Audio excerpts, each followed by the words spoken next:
sa tao. Testo daw, Ano testo. yan? Testo. Test 2. Oh, testo. Basahin ang bawat tanong, isulat kung oo o hindi ang iyong sagot. Oh.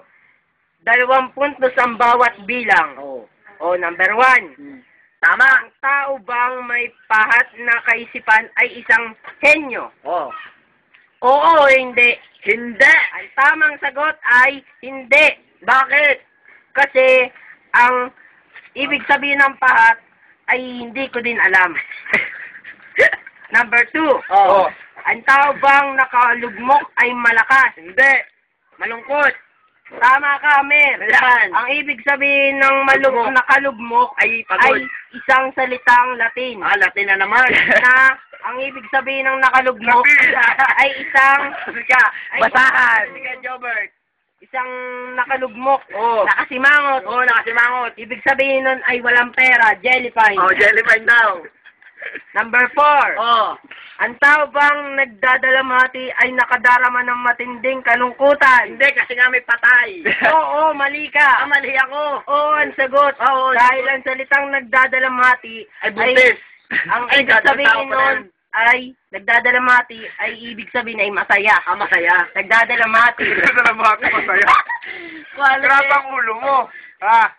Yun ay ayon lang sa akin. Oh, Nagdadalamhati. O, sige. Test 3 naman, test 3. Test 3 tayo ngayon. Oh, test 3. Ibigay ang kahulugan ng mga sumusunod na pangungusap. 1 puntos ang bawat bilang. Number 1. Oh. Handog na salapi o ari-arian ng nobyo sa pagkasalan. Hindi, new coins.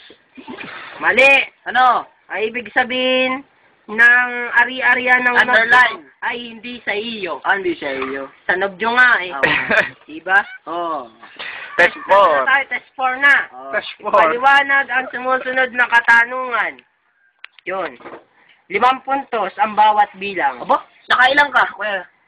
Bale, naka 10. Naka 10. Over? Over 2. Over 2. Padaram ako sa ito pala ang tanong.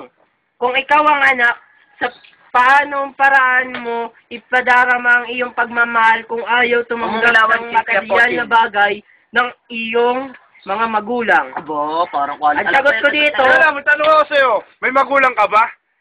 ang sagot ko May dyan, magulang ka ba? wala. Yung kamay mo! Ha? Number 1. Number 1. Oh, number 1. Umilaw ng HID. Ipadaram ako sa aking magulang na masaya ako sapagkat binayayaan ako ng Diyos ng magulang. Oh, sawa? Sa kasawayang palad, wala tayo nun. Diba? Dito ka muna, huwag kang pumasok. Ito pa ang akin. Ha? Ang sabi dito ni John Ronald Giada, masaya ako sa aking pamilya dahil payag silang ako ay isang bading sa pamamahay namin. Kahit ako ay nagdadala doon ng mga boys kong kaklase, ay Kamalikot. masaya pa sila. Naglalaro. Proud na proud sila sa akin.